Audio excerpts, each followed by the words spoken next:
Parang sa akin, hindi ako magre-resign. Kung meron kayong impeachment, edi i-impeach ninyo ako. Pero hindi talaga ako aalis kung saan ako nilagay ng mga tao. Kasi binanggit ko sa kanya, kailangan na natin maghanda, sabi ko, for Davao City for 2028.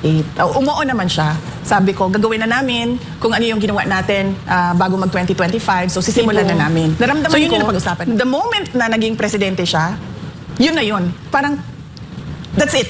Naging pangulo na ako. At tapos na yung mission ko sa buhay. Kinuha ko. Tapos binasa ko. Napakasimple. Nung pakiusap nung tao, sabi niya, konting tulong lang sa dagdag kapital. Ako ay isang vendor. Napakaliit na bagay.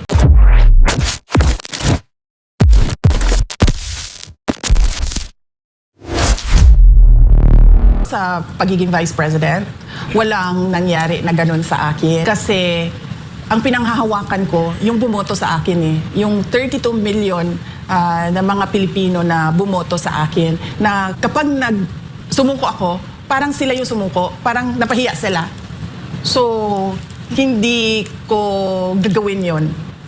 Kaya ako, noong binabanatan na ako, hanggang ngayon binabanatan pa rin ako, hindi talaga ako susuko. Kaya nga, di ba, yung iba, sabi nila na magre-resign na ito, or i-impeach ka. Parang sa akin, hindi ako magre-resign. Kung meron kayong impeachment, edi i-impeach ninyo ako. Pero hindi talaga ako aalis kung saan ako nilagay ng mga tao. Kasi tiwala nila yung binigay nila sa akin. Yung nakakaalam lang na mag-a-announce ako noong Miyerkules ay yung nag-edit ng Tagalog sa speech. Kasi hindi ako native Tagalog speaker, so medyo hirap ako mag-compose ng sentences sa Tagalog. In-edit niya yung speech ko. Siya, nakakaalam siya. Pangalawa, yung husband ko, si Manases, at yung mga anak namin. Kasi sinabihan ko na sila na tatakbo akong pangulo. Lalo na yung mga bata, tinanong ko sila, may mga iniisip ba kayo? May worries ba kayo? May concerns ba kayo? May mga tanong ba kayo sa akin? Tapos binigyan ko sila ng mga ilang araw. Tapos binalikan ko sila. Sabi ko, may tanong na ba kayo? Tapos pinag-usapan namin. Tapos binasa ko sa kanila yung speech noong Martes ng gabi. Wala. Ang napag-usapan lang namin na politika doon ni Pangulong Duterte ay politika sa Davao City. Kasi binanggit ko sa kanya, kailangan na natin maghanda, sabi ko, for Davao City for 2028. Umuo naman siya. Sabi ko, gagawin na namin kung ano yung ginawa natin bago mag-2025. So, sisimulan na namin. So, yun yung napag-usapan namin. Pero national politics, wala kaming napag-usapan. In fact, kahapon lang siya sinabihan ng mga abogado niya na yung anak mo nag-declare na tatakbong pangulo. At nagbigay siya ng note, napaka-ikli na note, at pinadala sa akin nung abogado. Sa tingin ko naman sa lahat ng bagay, hindi lang sa pagiging pangulo, ay walang gender consideration. Yung iba, meron silang paniniwala na merong mga trabaho na hindi para sa babae, pero para sa akin, ang pagiging pangulo, walang kasarian, tama ba, no? Sex, wala siyang gender. So, yun siguro yung paniwala ni Pangulong Duterte at sa tingin ko, hindi lang siguro siya yung may mga ganyan na paniniwala. Pero para sa akin, yung gender, wala yan. Nasaan yan? Yung kalooban ng tao at kakayahan ng tao. May dala kong kopya ng speech ko ha. Tapos babasahin ko lang ulit para naiintindihan ng mga nanonood saan doon sa speech yon. So ito yon, no? Sa unang mga buwan pa lang ng aming termino, nakita ko na ang kawalan ng katapatan ni Bongbong Marcos Jr. sa mga pangakong binitawan noong kampanya, pati na sa kanyang mga sinumpaang tungkulin para sa bayan. Kasi napansin ko na wala talaga siyang sinseridad sa trabaho. Noong una, pag-upo namin, nagpapatawag siya ng meeting. Meron kaming mga cabinet meetings. At napapansin ko dun sa cabinet meetings, wala bang structure ba na ano ang problema, pag-uusapan natin at pag-iisipan natin ang solusyon. Tapos mag-uutos ka na nun. O ikaw gawin mo ito, o ikaw gawin mo ito, ikaw gawin mo ito. Sa susunod na linggo, ibigay niyo sa akin yung resulta ng ginawa ninyo base sa pinag-usapan natin. Ganun yun eh. Kaya nga may cabinet eh. Kasi meron ka iba't ibang opinion, iba't ibang experiences, iba't ibang kakayahan na mag-iisip para sa mga kailangan ninyong gawin. Mga ilang buwan siya nagpapatawag ng cabinet meeting. Tapos bigla, sabi niya, ay hindi na tayo magka-cabinet meeting. Sabi niya, papatawag lang namin kayo kung may kailangan kami sa inyo.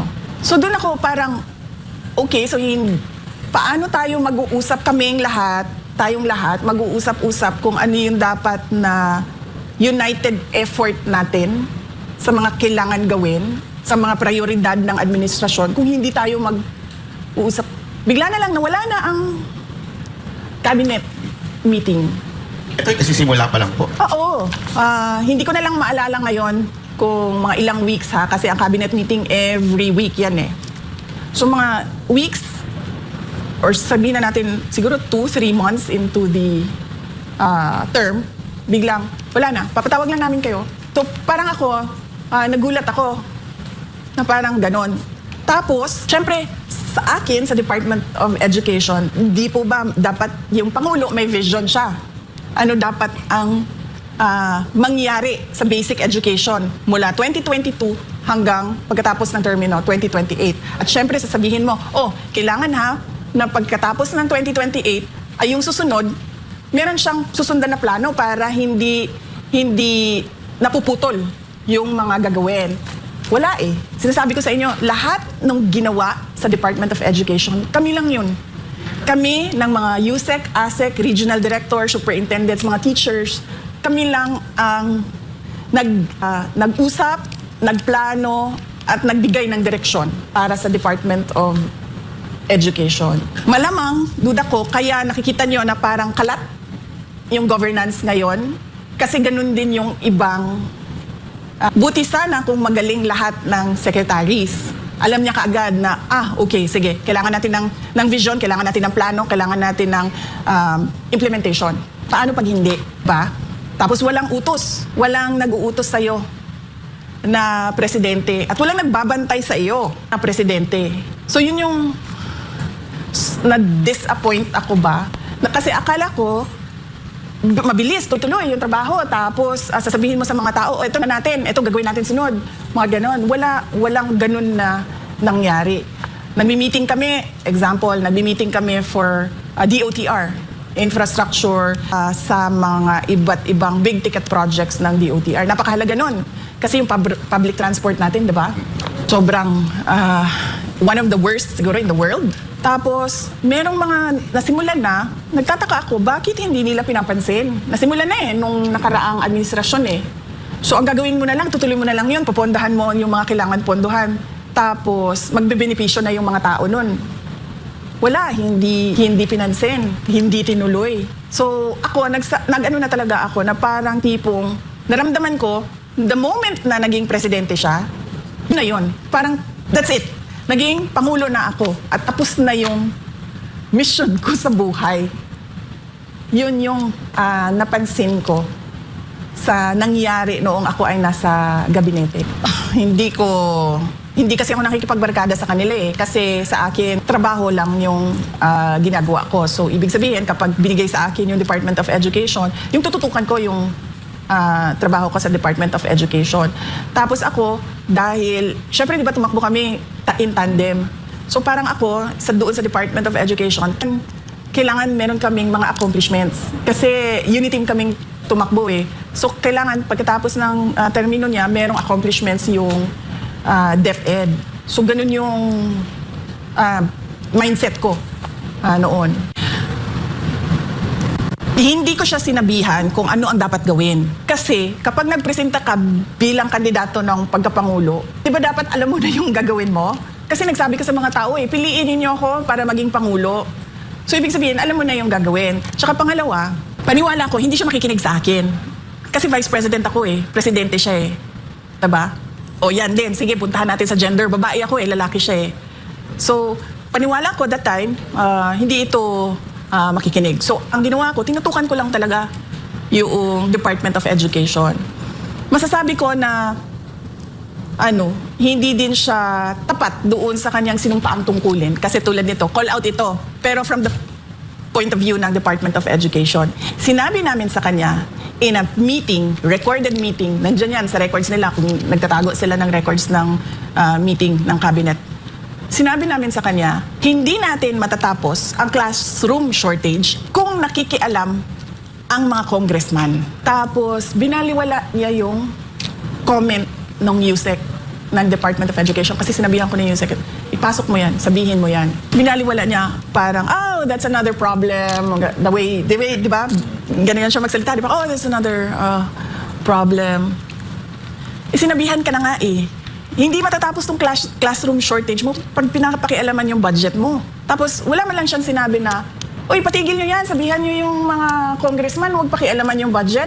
Kasi may kailangan tayong gawin. Meron akong kailangan na ipakita sa mga tao sa classroom shortage ng bansa. Wala. He brushed it off, brushed it aside, and then moved on to whatever he wanted to say at the time. Sige. Nakwento ko na ito, pero kukwento ko ulit sa inyo. Kasi tinanong ulit eh. Merong isang governor. Ayaw na ayaw niya si BBM. Tapos, dinadala ko yung isang parang kaibigan niya ba, kadikit niya. Sabi ko doon sa kaibigan niya, tulungan mo naman ako, kumbinsihin itong governor na ito na mag-uniteam na. Kasi nagrosa yung governor Bredo Sara. Tapos ayaw talaga nung governor. Tinanong ko siya, sabi ko bakit? Sabi niya ayaw ko na sabihin. Sabi niya hindi naman na mahalaga yan eh. Sabi niya basta ayaw ko lang mag-Marcos. So akala ko naman dahil sa mga nangyari noong martial law, mga ganon. Akala ko ganon. Tapos tinulak ko siya ng tinulak ko ng pinilit. Hanggang nagsabi na siya, hindi maganda ang karanasan ko sa kanya nung siya ay senator. Dahil may humingi ng tulong sa kanya, hindi niya tinulungan. Pinadala pa nila sa akin yung sulat ng humihingi ng tulong. So yun yung sinabi nung governor. Siyempre ako, wala naman ako experience sa kanya eh. So sabi ko siguro isolated incident. Noong kampanya, napapansin ko, di ba nakikita niyo sa footage, magbibigay yung mga tao niyan eh. Sobre request letter, hingi ng tulong. Hindi niya yan tinatanggap. Hindi niya yan, di ba, kakamay, dadaan yung convoy, kakamay. Gaganayan na niya yan. Tapos mayroong isang beses, di ko alam, baka siguro ginanon na talaga yung kamay niya at ginanon yung papel. So magkatabi kami. Nahawakan niya yung papel. Tapos, hindi niya alam siguro kung itatapon niya o kinuha ko. Tapos binasa ko. Napakasimple nung pakiusap nung tao. Sabi niya, konting tulong lang sa dagdag kapital. Ako ay isang vendor.